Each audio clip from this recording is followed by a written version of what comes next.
The air at the Miller Farm auction hung thick and heavy, like a wet wool blanket on that August afternoon in 1971. It was a suffocating mix of dust, diesel fumes, and the sweet, cloying smell of shattered hopes.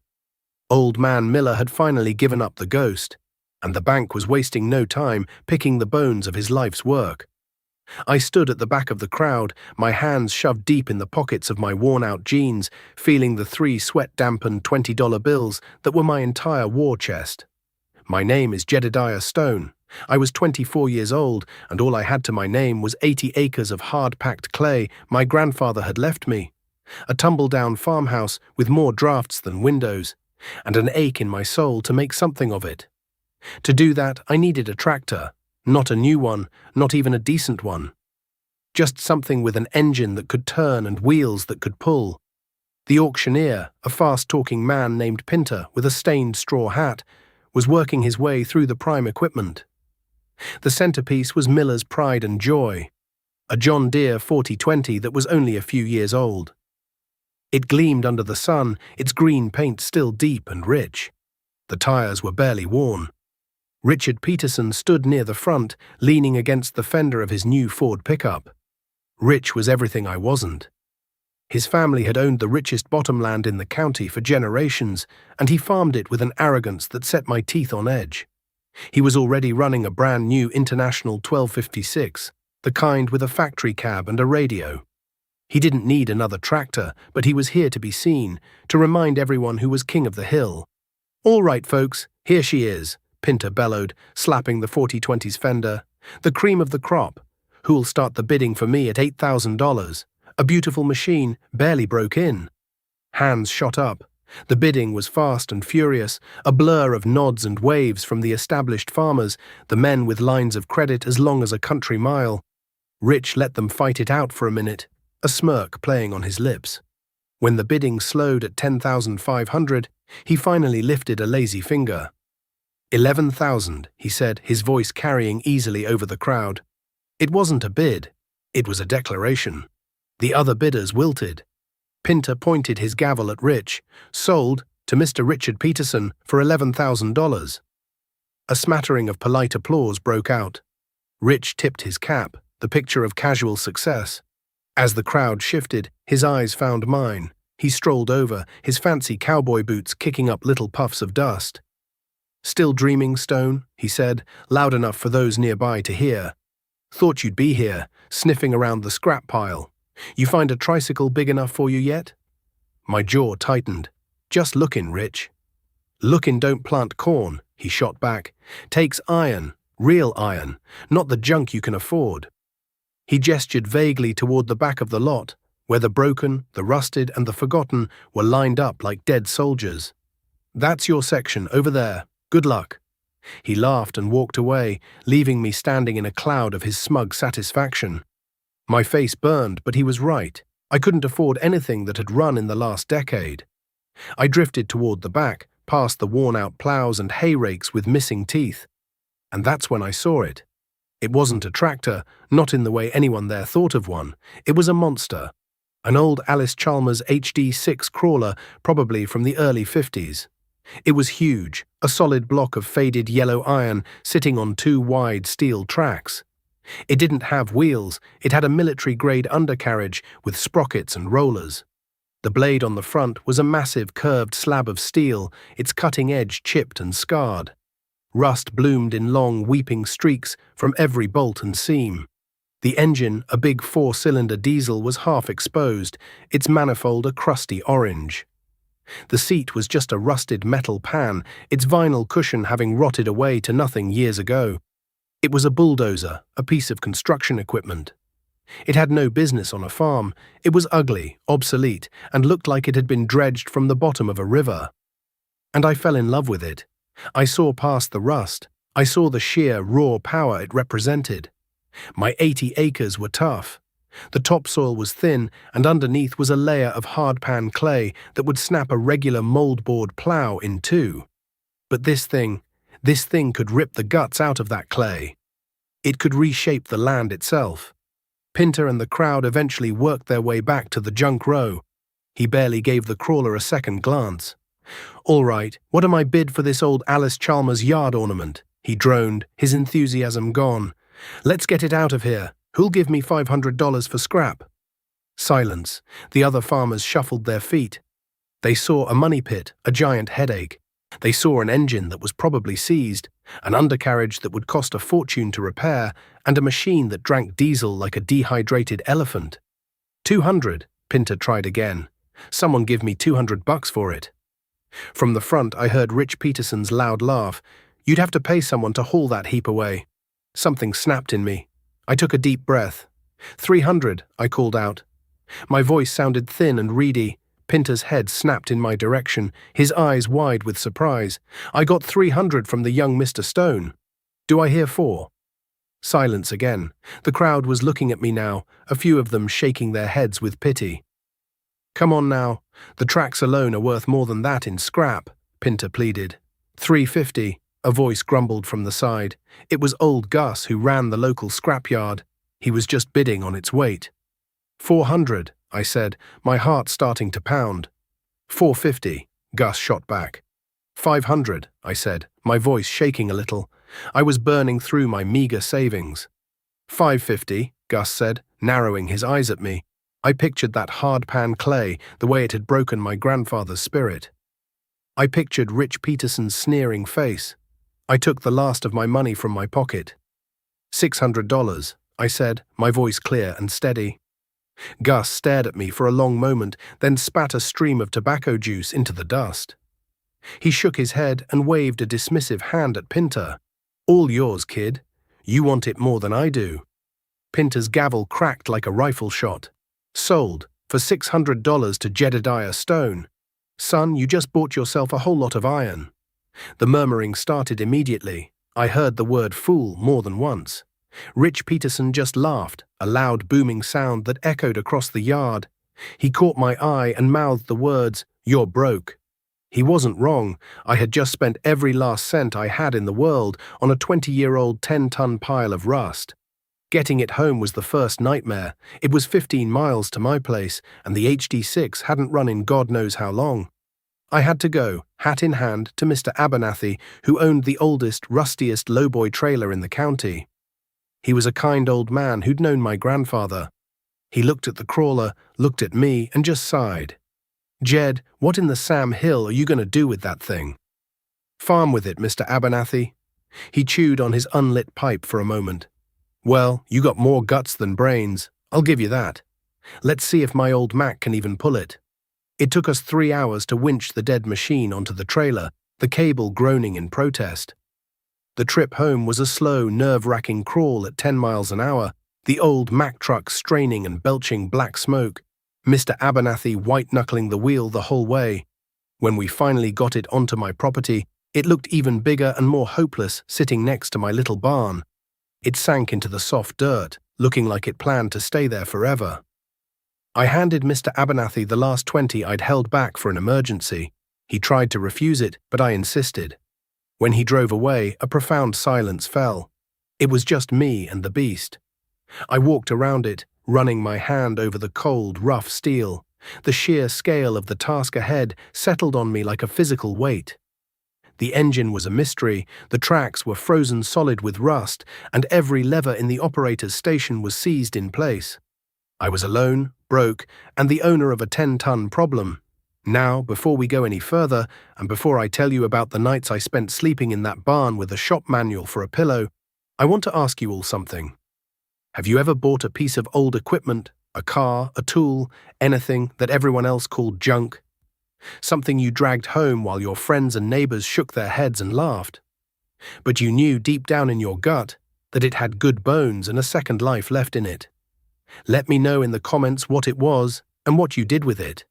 I'd sure like to hear I'm not the only stubborn fool out there. For the next 2 months, that crawler owned me. Autumn came and the nights grew cold, but I barely noticed. My life narrowed to the singular focus of bringing that iron monster back to life. I started with the engine, a Detroit diesel 453. It wasn't the original engine, which meant someone had repowered it at some point, a good sign that they'd cared enough to keep it going. But it was seized up tighter than a banker's fist. The first step was to get the cylinder head off. The bolts were over an inch thick and had been rusting in place for a decade. My half-inch socket set was useless. I had to spend my last few dollars on a massive 3/4-inch drive breaker bar from the hardware store in town. Even with that, I had to slide a 6-foot length of steel pipe over the handle for leverage. I'd put all my 160 pounds on the end of that pipe, bouncing on it, grunting and cursing, until a bolt would finally surrender with a gunshot crack that echoed in the quiet barn. Each bolt was a war. My knuckles were permanently skinned, my hands stained black with a grease that soap couldn't touch. Under the valve cover, I found a nightmare of rust and sludge. The injectors were fused into their bores. I spent a week carefully dripping penetrating oil down each one, tapping them gently, patiently, until they finally came free. When I finally lifted the cylinder head off, with a chain hoist rigged to a barn beam, the sight in the cylinders made my stomach sink. All 4 pistons were crowned with a thick layer of orange rust. Water had gotten in through the exhaust stack, which had lost its little rain flap cover years ago. The engine wasn't just stuck, it was welded to the cylinder liners by corrosion. This was the point where any sane man would have called Gus the scrapper and cut his losses. But I was fueled by 2 things: desperation and the memory of Rich Peterson's laughter. I drained the black sludgy oil from the pan and poured a gallon of diesel fuel into the crankcase. Then I poured more diesel directly on top of the pistons, letting it soak.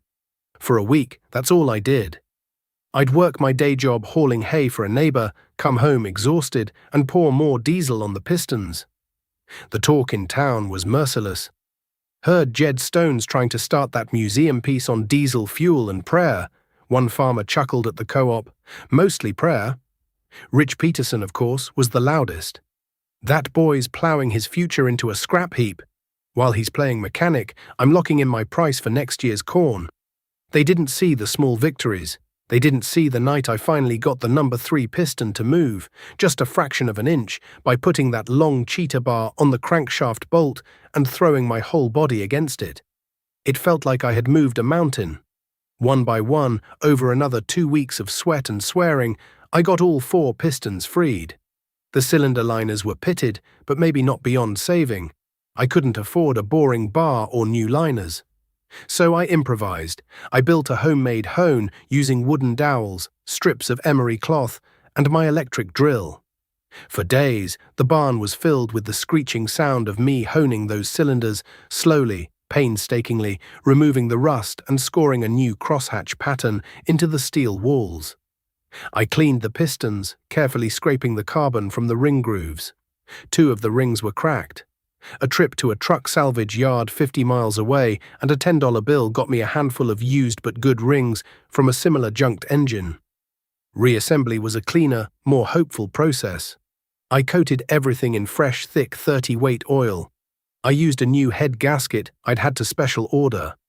I torqued the head bolts down in the proper sequence, following the worn, grease-stained pages of a Detroit diesel manual I'd found at a flea market.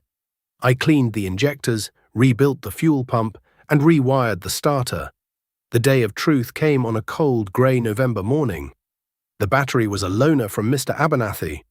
I bled the fuel lines, my hands shaking so much I could barely hold the wrench. I checked the oil.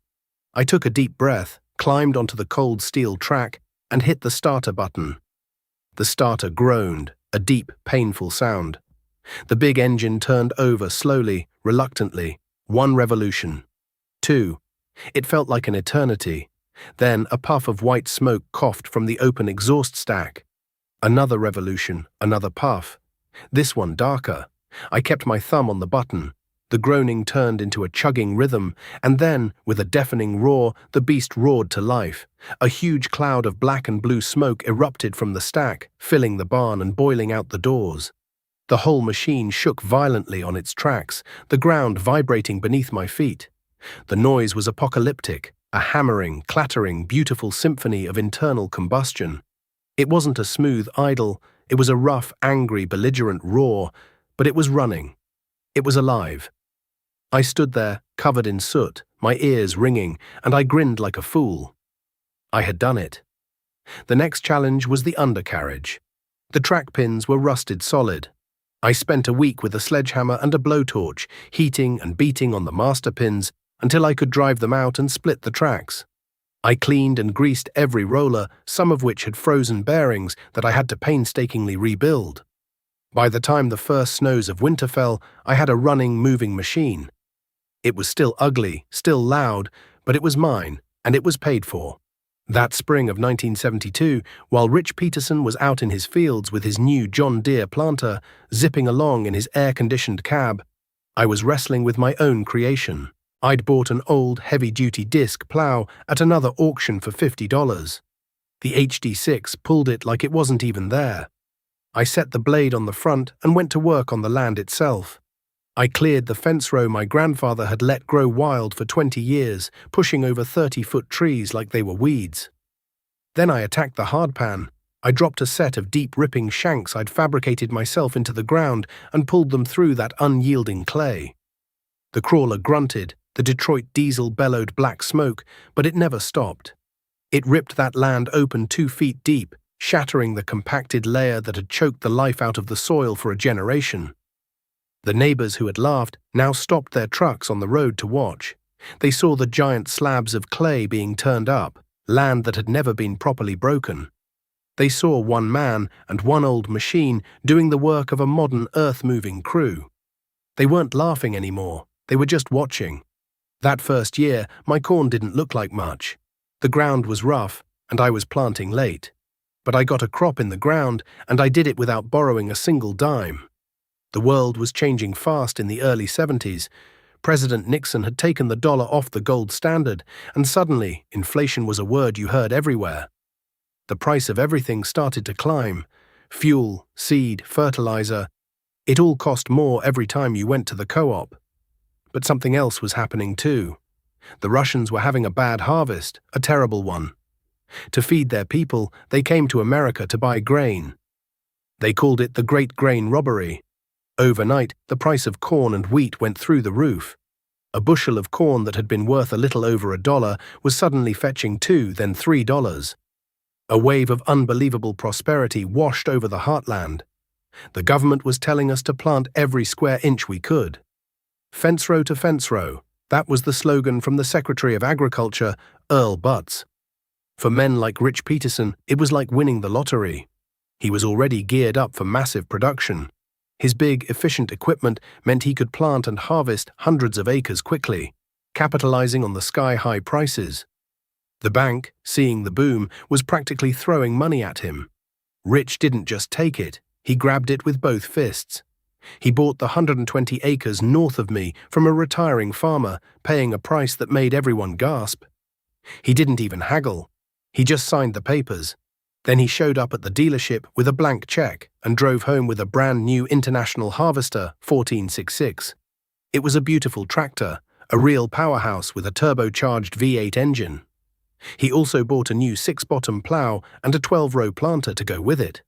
His operation became a showcase of modern, high-horsepower farming. He built 2 massive new grain bins, the shiny corrugated steel glinting in the sun like monuments to his success. He traded his year-old Ford pickup for a brand-new Cadillac Eldorado. He became a local hero, the embodiment of the new farming boom. The bankers loved him. The equipment dealers loved him. He was featured in the county newspaper, standing in front of his new tractor, talking about aggressive expansion and leveraging assets. And me? I was still on my 80 acres with my old yellow crawler. The high grain prices were good for me too. That first real crop I harvested in '73, after breaking the hardpan, was surprisingly good. The corn grew deep roots into the newly fractured soil, and the yield was double what my grandfather had ever gotten off that land. The money I made was real, and it went straight into my pocket, not a bank's. But I didn't expand. I didn't borrow. I watched Rich build his empire on a mountain of debt, and a cold knot of fear formed in my gut. It just didn't feel real. I took my profits and lived on a fraction of them.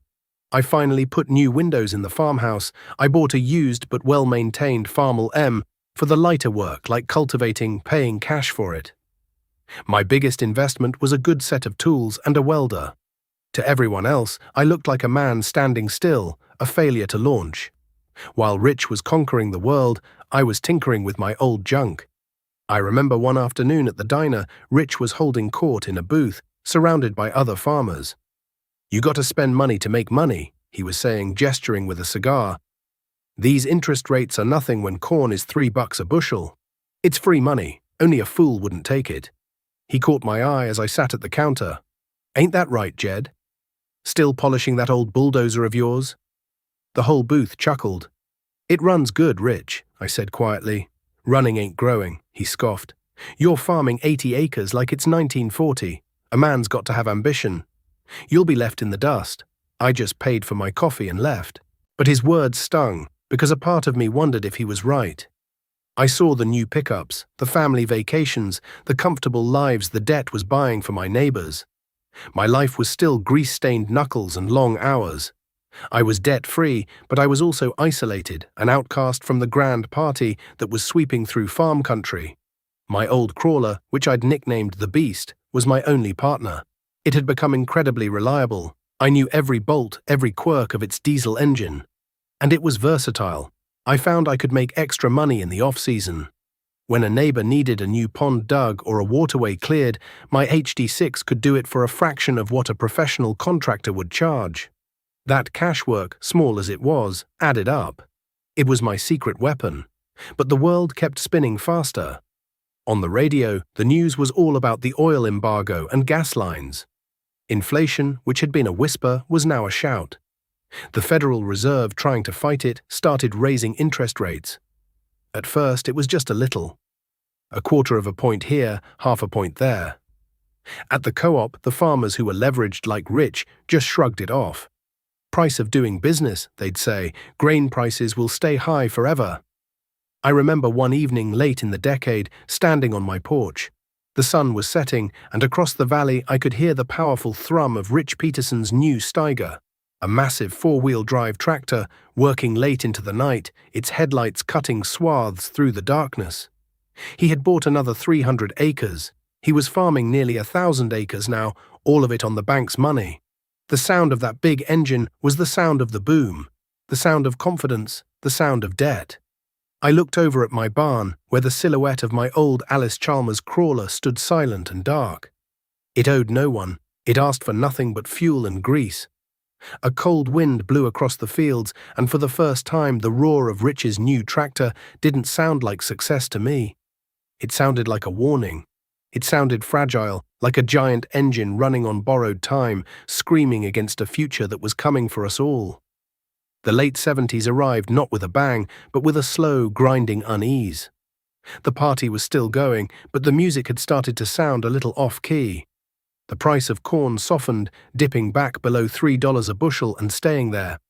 It was still a good price, historically, but it wasn't the rocket ship everyone had grown used to.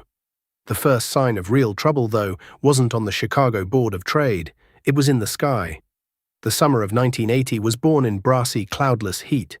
Day after day, the sun beat down, baking the fields into a cracked, grey wasteland. The corn, which had shot up in the wet spring, began to suffer. The broad green leaves curled inward during the day, trying to save themselves, looking like thin, pathetic spikes. For farmers like Rich Peterson, who were farming vast acreages of rented ground, the drought was a catastrophe. His input costs were locked in. The seed, the high-priced anhydrous ammonia fertilizer, the chemicals, all bought on credit. Now the yield he was counting on to pay for it all was literally evaporating into the hot, dry air. I saw him at the co-op one July morning. His usual swagger was gone. His face was tight with worry, his eyes constantly scanning the pitiless blue sky. "This heat breaks soon, or we're all cooked," he muttered to a group of farmers, not as a boastful king, but as just another worried man.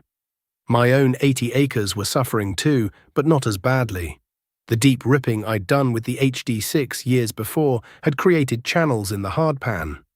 The corn roots had gone deep, finding moisture that was out of reach for the crops on shallower soils. My yield would be down, but I'd still have a crop.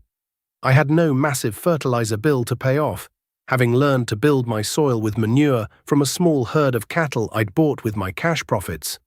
The real blow came from Washington. To protest the Soviet invasion of Afghanistan, President Carter announced a grain embargo. The Russians, our biggest customers, were cut off. The bottom fell out of the market. Corn prices plummeted to levels we hadn't seen in a decade. The news hit our community like a physical blow. A collective groan of despair seemed to rise from the land itself. That was when the machines started to break. Not my old, simple iron, but the new, complex beasts. I was driving past Rich's place one afternoon when I saw his massive Steiger four-wheel drive tractor sitting dead in the middle of a half-plowed field. The dealer's service truck was parked next to it, the mechanic lying on his back in the dirt. I saw Rich pacing back and forth, waving his arms. I found out later what had happened. The transmission's hydraulic control module, a complex box of solenoids and valves that you couldn't fix with a wrench and a hammer, had fried itself. The part had to be ordered from the factory. The bill, I heard, was over $7,000, and the tractor was down for 2 critical weeks of full tillage. Rich's new International 1466, his pride and joy, wasn't immune either. The turbocharger, which gave the engine its impressive power, blew a seal, sending oil pouring out the exhaust. It was another expensive, specialized repair. These new machines were powerful, yes, but they were fragile. They were built for performance, not endurance, and when they broke, you were at the mercy of the dealership and its parts network. My old HD6, meanwhile, just kept running. One afternoon, its generator failed. I drove to a truck salvage yard, found a used Delco alternator off an old school bus for $30, fabricated a new bracket in my shop, and had it running again in 3 hours. The total cost was less than a tank of fuel for Rich's Cadillac.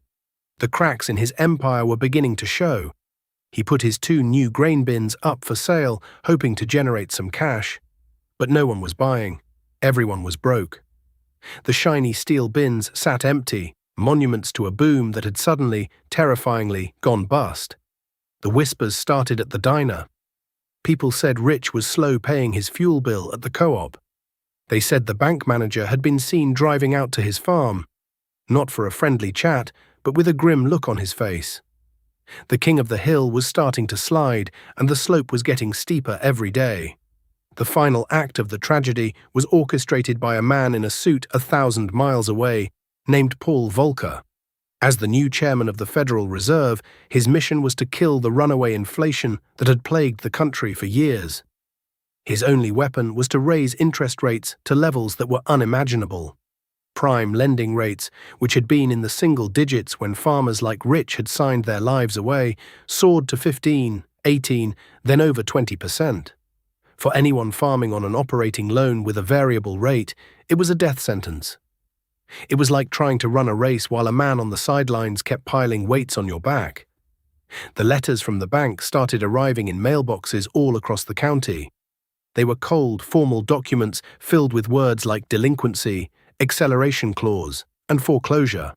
The friendly banker who had once encouraged you to think big was now a stranger who wouldn't take your calls. The farm crisis of the 1980s had begun. It was a quiet, creeping plague.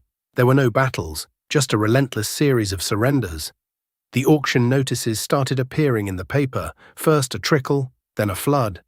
These weren't retirement sales, they were liquidation sales, forced sales, the public dissection of a family's life and dreams. The atmosphere in our community turned toxic. The easy camaraderie at the diner was replaced by a tense silence. Men who had been neighbors for generations now looked at each other with suspicion and fear, each wondering who would be next to fall. The day of Richard Peterson's auction was cold and grey, a miserable March day that perfectly matched the mood. It was held in the same spot as the Miller auction all those years ago, but the feeling was entirely different. There was no excitement, no hope of a good deal. The crowd was huge, but they were mostly silent, their faces grim. They were there as witnesses, as mourners, and perhaps to see their own fears given a face. I saw Rich standing by the machine shed, his shoulders slumped. He looked 10 years older. His wife stood beside him, her arms wrapped around herself as if to ward off a chill that had nothing to do with the weather. His fancy Cadillac was gone, replaced by a rusty 10-year-old Ford sedan. The gleaming international tractors, the massive Steiger, the huge planters and combines, they were all lined up, each with a numbered tag fluttering in the wind. They looked like oversized tombstones in a graveyard of ambition. Pinter, the same fast-talking auctioneer, was there, but even his professional enthusiasm sounded forced and hollow. He started the bidding on the International 1466. It was a magnificent machine, only a few years old, but the bids were sluggish, pathetic. The farmers in the crowd had no money. The only real bidders were the equipment jockeys from out of state, circling like vultures, ready to pick the bones for pennies on the dollar. The tractor that Rich had paid over $30,000 for sold for $12,000. I heard a sound like a gasp from where his wife was standing. One by one, his empire was dismantled. The 6-bottom plow, the 12-row planter, the giant disc. Each sale was another nail in the coffin. Then they came to the John Deere 4020, the very tractor he had outbid everyone for at the Miller sale, the day he had mocked me for dreaming. It had more hours on it now, the tires were worn, but it was still a good tractor. It sold for $6,000, almost half of what he'd paid. I stayed through it all, not out of spite, but out of a strange sense of duty. I had survived. My 80 acres were mine. My machinery, ugly as it was paid for. My bank account, while not large, was in the black. The high interest rates that were strangling my neighbors meant nothing to me. The low grain prices hurt, but they couldn't break me. I was weathering the storm because I had refused to set sail on the sea of debt in the first place.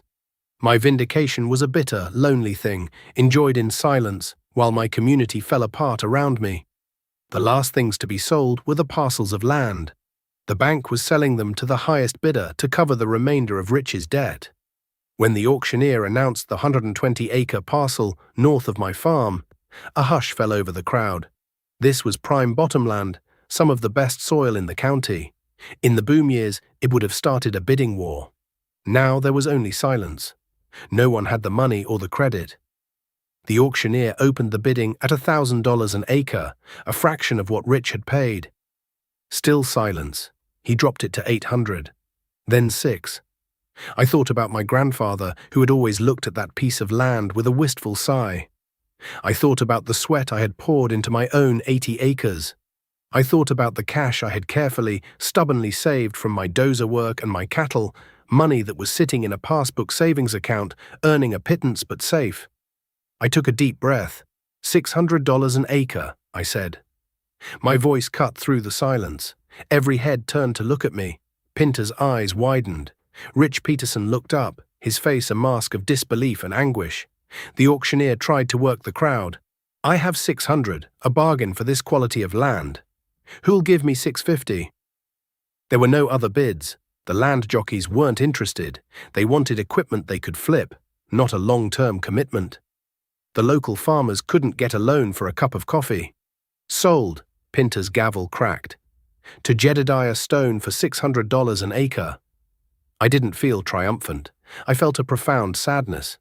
I had just bought my neighbor's dream for a song, not through cleverness, but through the simple, stubborn act of living within my means.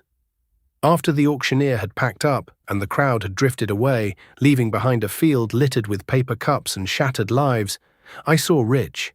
He was sitting alone on the bumper of his rusty Ford, his head in his hands.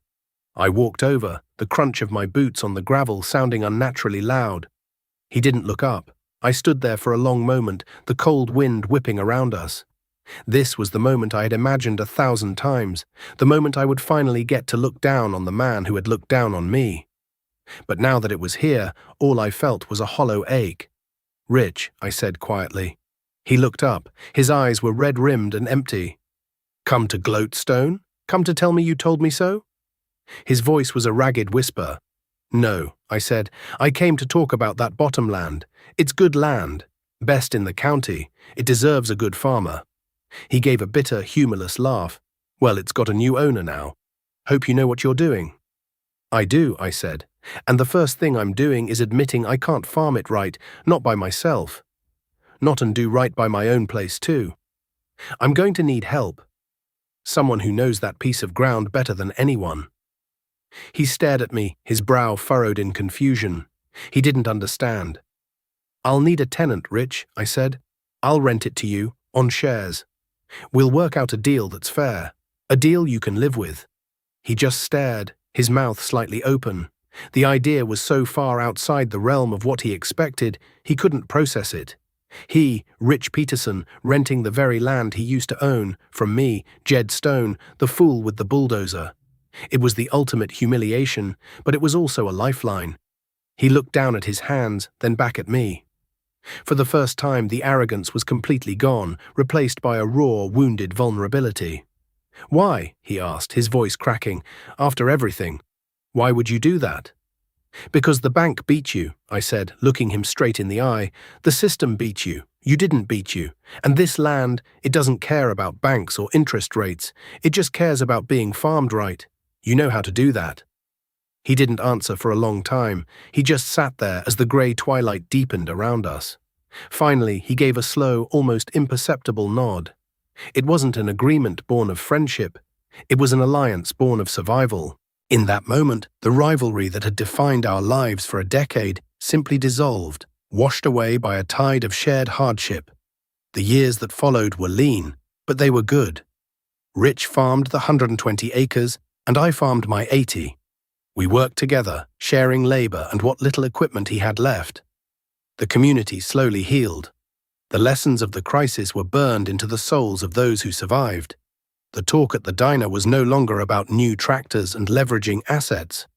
It was about mending fences, managing costs, and the price of soybeans. The flashy, debt-fueled farmer was no longer the hero. The hero was the man who was still there, the survivor. I never got big. My farm grew to a comfortable 300 acres, all of it paid for. I bought newer equipment over the years, always used, always for cash. I married a good woman from town, and we raised 2 kids in the old farmhouse, which was now warm and solid, with a new roof and a big front porch. Rich eventually got back on his feet. He was a changed man, quieter, humbler, and a damned good farmer. He saved his money, and about 10 years after his auction, he came to me with a cashier's check and bought back half of his old farm. He paid me exactly what I had paid for it, not a penny more. We shook hands on the deal, not as rivals or as landlord and tenant, but as neighbors. One Saturday afternoon, when my son, Daniel, was about 16, I found him in the machine shed, staring at the old Alice Chalmers HD6. It sat in the corner, retired from daily work, but kept in perfect running order. Its yellow paint was faded and scarred, but the machine had an aura of dignity, like a retired old warrior. "Dad, why do we keep this old thing?" he asked. "It's loud, it's slow, and it's ugly. We have better tractors now." I smiled and wiped a bit of grease from my hands with a rag. "Come on," I said. I climbed up onto the track, settled into the old metal seat, and hit the starter. The big Detroit diesel roared to life with its familiar deafening clatter, filling the shed with smoke and the smell of honest work. The whole building seemed to vibrate with its power. I throttled it down to a lumpy idle and motioned for him to come closer. I had to shout over the noise of the engine. "You hear that?" I yelled. "I hear a loud engine," he yelled back, confused. "No," I said, patting the warm steel of the fuel tank. "You're not listening right. That's not just an engine. That's the sound of a paid-for bill. It's the sound of a full night's sleep. It's the sound of not owing a single soul a single dime. That sound, son. That's the sound of freedom." Daniel looked at the old crawler, then at me, and for the first time, I think he started to understand. He looked at the massive blade that had cleared the trees, the steel tracks that had pulled the ripper through the hardpan, the simple, rugged engine that had outlasted so many newer, fancier machines.